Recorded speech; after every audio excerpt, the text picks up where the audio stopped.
Hello everyone, this is Al-Fadi, and I want to welcome you back to a continuation of this extraordinary and amazing series. And today we are going to bring to your attention the spotlight on some of the names of those who are the few, the brave, or maybe you can call them the fools, who have basically unearthed some of this material, if not even most of this material that Jay, his team, and also including myself, bringing it to your attention so that you're aware of what's going on in terms of the origin of Islam and any contradictions and any holes really in the Islamic narrative as opposed to these facts that are being unearthed. So Jay, can you tell us a little bit more about the names behind this research? Yeah, and this is something that's absolutely important that we do this. I hear an awful lot of people say, Jay, we love the research you're doing. This is amazing what you're doing. Keep at it. And I have to keep on responding. It's not my research. I have done an infinitesimal little of this. This is really others whose shoulders we stand upon. And that's why we need to give credit for all the stuff that you and I have been doing for the last 2 years. All the material on the Qira'at, all the material on the manuscripts, all the material on the Qiblas, all the material on the quest, all the material on that which we use in the historical paradigm, the historical critique, comes from others. So let's go ahead and let's look at the slide and let's start to put up some of their faces and start putting up the names and give them credit. Give credit where credit is due. Let's start with the primary revisionist. Here you see Ignaz Goldziher. He was the one that really got working in the 1920s on the Hadith, the fact that they're too late. Theodor Nöldeke, coming out of Germany in 1930s. He was an expert in Arabic, Persian, and Syriac. When you go to Arthur Jeffrey, from Australia in the 1950s, late 1950s, he was the one that really helped us with the foreign words within the Quran. Looking at Joseph Schacht, coming back out of Germany, was the one that really confronted Islamic law and said it's much too late. It doesn't exist until the 9th century. John Wansbrough, he considered to be the father of the revision school. The whole revisionist school, you'd say, must be placed at his feet. He's an American, though he did all his teaching at the School of Oriental and African Studies there in London, and it was from his students. In fact, his students are almost all in the bottom row. The names of the people who have come under his tutelage just continues on, but he was the one that started this whole idea of looking at the Quran and looking at the textual materials that are in the Quran that just do not make sense in the 7th century. They could only have come from the 8th, 9th, and 10th century. And he was mocked, actually. Mocked when you're doing that, but now everybody has come on board with it. They realize this guy really knew what he was talking about, but he was way ahead of his time. Dr. Gerald Haunting, he was my professor when I studied there in the 1990s. I studied under him there at the School of Oriental African Studies. He was the last of the great few there at SOAS. No one has really replaced him since he left. And he was a student of Dr. John Waldron. So was Dr. Patricia Corona. Dr. Patricia Corona from Denmark. She came and was one of the primary students under John Wansbrough. She was a linguist. This woman could read and write 15 languages, all archaic languages. Nobody has been able to do that except for Dr. Robert Hoyland. But she was the one that I got to know. And when she wrote her book at Oxford University, Meccan Trade and the Rise of Islam, she got death threats. Had to leave Oxford and then moved to Cambridge. And while she was a professor, head of department at Cambridge University, it was when I got to know her, and she was the one that actually prepared my debate for me with Dr. Jamal Badawi in 1995, 26 years ago. I went to her office. She looked at all my notes, which were really her material, and she says, that's a good point. Why don't you say this? Here's a better way to say it. I'd throw that out, but here's another thing you can put into it. By the time I'd finish, she'd give me 10 major criticisms, historical criticisms. And I remember at that time I turned to her and I said, well, why don't you do this debate? This is your material. You know better than anybody. She says, because I don't have the freedom you have. I have a chair to protect here in Cambridge University. I cannot say what you can say because you only have one person that you're held accountable to, and that's the Lord Jesus Christ. And she showed me something that I realized, and the penny dropped at that time, that we have a responsibility. You and I, others who are now, I will show you when they come up, we have a different responsibility than they do. Let's go on down to Dr. Andrew Rippin. Also, taught by Dr. John Wansborough from Canada.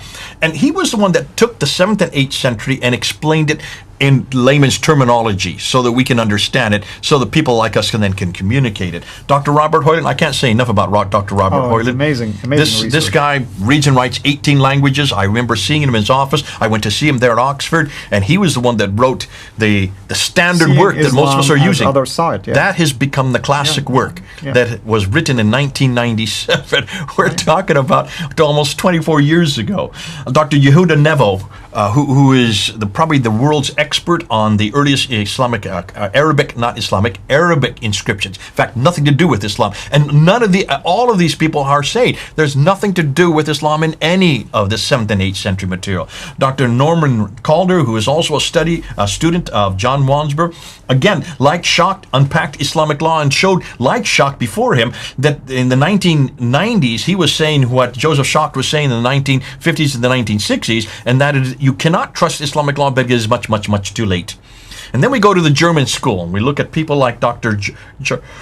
Gerhard Puin and Dr. Heinz Oleg. I've seen Gerhard Puin. He was the one that introduced me to the Sana manuscript. He showed me pictures from it. And I spoke with him, over a year ago. A wonderful man, very humble. Very humble. Yeah. These are Dr. Heinz Oleg and Dr. Gerhard Puin and Dr. Oleg were the three that were flown down in 1981 to look at the Sana manuscript, which is the manuscript that you're unpacking. And so these are the guys that we need to thank for the manuscript material. And then we get to Ibn Warraq. I'm putting him into this group. He should really be in a group of himself, because he is not a German researcher. Like, these are all unique researchers. They're the ones who are researching each one of their craft, and they're then coming to conclusion. What Ibn Warraq does is he takes it and spreads it out to the whole world. And that's why we need to thank him for what he has done. He is the one that took all their material and then popularized it. Now, let's get to the new revisionists. So this is the new group, and these are all my friends. These are the people who are currently still working on this and getting it out there. Robert Spencer, you've had him on the show. I've had him on my show. I just had him talking to him. He's now just coming out with his brand new book, Did Muhammad Exist? What's fascinating about that, he had to write that new revision because of us. Because of what we had come out. And we interviewed him, remember, when he was going through in July of last year, in June. We interviewed him, and as a result of that, he said, I have to write a whole new revision. I'm going to have to update the whole thing. And you appreciate that, because that's true scholarship. You don't stick to your guns, you're flexible, you're open for revising things, and you do the same. Whenever new material comes, you go ahead and make adjustments immediately. You have to make adjustments. Yeah. His book was written in 2012. This is now written in 2021. Just put that 1 and 2 flipping around, and that's why it's now the second edition. He's going to have to do a third and a fourth and a fifth, because even as he sent me the book to read, I said, you realize there's new material that's even come up now that you need to add to it? So he just said, this is the frustrating thing about this whole historical critique. Dr. Bernie Power, out of Australia, a real good friend, has really helped me with the Qira'at, all the Qira'at argument. He is the one that has really have unpacked between the Warsh and the Hafs that we'll be using in one of our another whole new series looking at the Hafs and the Warsh. Dr. Dan Brubaker, I can't say enough about Dr. Dan Brubaker. I think one of the most courageous souls in our during our lifetime. He is now actually teaching on our MAPI course coming out of Veritas International University in California. Was the first to do what no Muslim had done. He was the first to look at the original manuscripts and looked for changes, looked for variants in the Razm, in the consonantal text. There's myself. I won't say anything about myself because I just have to put myself in there because... Well, brother, I can say something about you. We thank the Lord for you, for your how courageous you are. From day one, you've been at the Speaker's Corner for 26 years. No one can do what you did. I don't even think I can do what you did. A lot of people will look at you and say, man, it's almost like you're committing suicide, basically. But praise God, your work has been an inspiration to many, including our dear sister Hatoun, who... And she's the one that really has taken on that and has really pushed it and pushed the envelopes like no one else I've ever seen. Hatoun Tash, we have to give her credit for all the Qira'at. Absolutely. Taking this to the world and holding it up there and forcing the Muslims to deal with it. You would have not had that interview a year ago had it not been for this 5'2" girl, Hatoun Tash, who has taken over my ministry, has run with it, and has gone much further than I ever did. And I think we have to give credit to her because she is not only pushing the Qira'at argument, she's pushing almost every argument, censorship, freedom of speech, you name it, she's doing it. Al-Fadi, you're next because you're the one that has helped the rest of us to get it out into the public sphere because of City International. Thank God that you're around. And see, you're such a unique player because you're the only one that I know that is actually from the seat of Islam. You have actually come out from where Islam began. You are Saudi Arabia. This was your religion. Like Hatun Tash, you're both converts out of it. But more than that, you're not hiding behind that. You're not hiding by like an awful lot of previous Muslims don't want to show their face. You show your face. You want to talk. You want to unpack it, and more, you're taking the flak for it. I don't know how many times people have mocked you for the dress that you're wearing, which is your native dress, is it not? It is. It is. And you know what? I do it for my Muslim people because I love them and I want them to know the truth. And it will be uncharacteristic of us to hide this truth from them and claim that we are serving them. Okay. God bless you. And this is why we've had such a good relationship, because we work well, the two of us spelling off each other. I've got Sarah Lumger there. I put her there because she is the one that is doing so much work on slavery, on Islamic slavery. She is a descendant of slaves herself. Her mother has a degree on transatlantic slavery. She has said, wait a minute, what about Islamic slavery? What about the much bigger slavery? And so that's why she needs to be there, because she is also unpacking a whole other side of history that we have not dared to touch. And especially now with what's happening with BLM, the Black Lives Matter, we need to unpack this and say, folks, if you really believe that Black Lives Matter, why aren't you confronting Islam? Islam, what they have done with black people is much more horrendous than anything that the Atlantic slave trade. But that's a whole area that we really bring in. You need to bring her on your show, and you need to have her unpack it. And then there's Mel. And Mel from Sneakers Corner. Mel was a friend of mine way back in the 2014, 15, he used to come to Speaker's Corner, but he was always so quiet. He'd always stay in the crowd. He'd come out afterwards and have coffee with us and eat with us, and then he'd fly back to his house. But he never really said much. I never really got to know him until I came to America, and then suddenly he started emailing, same Mel, and suddenly I realized this guy is a real historian. He has been unpacking this material, and he's been doing it for years, and he's been going back to the earliest sources he could find. He has created a whole team around him, including Murad that you see there. Murad is one of his the best people on his team, and he and Murad have now created, they have a guy named Joe, they have a woman named Sarah, they have another fellow that I can't remember his name right now, out of India, and now they have just brought on Odon Lafontaine out of France, who really came into this work because of the coins that I brought up last year.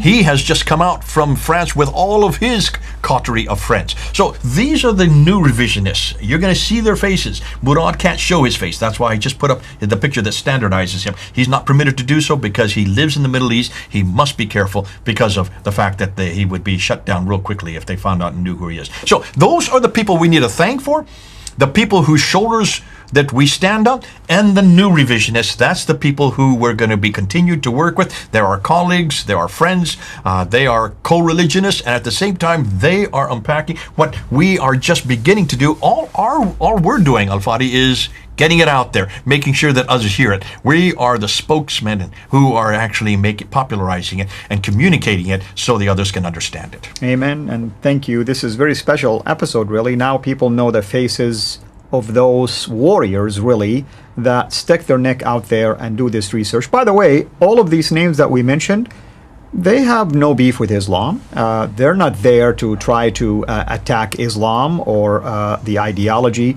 They're doing their work. I mean, they're researchers. They're, some of them are just, focused in specific areas and so on and so forth. But our job is to take the research and make this research available for those of you who have no access to some of their material. Maybe you don't know that they exist, you don't know about their book, you don't know anything about what they are working on, and so on and so forth. So this is why I enjoy doing what I'm doing with our brother here, and hopefully next time we are going to talk about yet another problem related to Mecca, and that's the geographical problem, and we will continue from there. And that's another person, Dan Gibson, of course, who have brought most of that to the forefront. And other material that you haven't even heard of yet. Absolutely. That has nothing to do with Dan. There's a lot of stuff that we have to unpack with the geographical problems. Wonderful. Thank you, brother. Thank you, everyone. This is Al-Fadi, over and out. God bless you. Take care.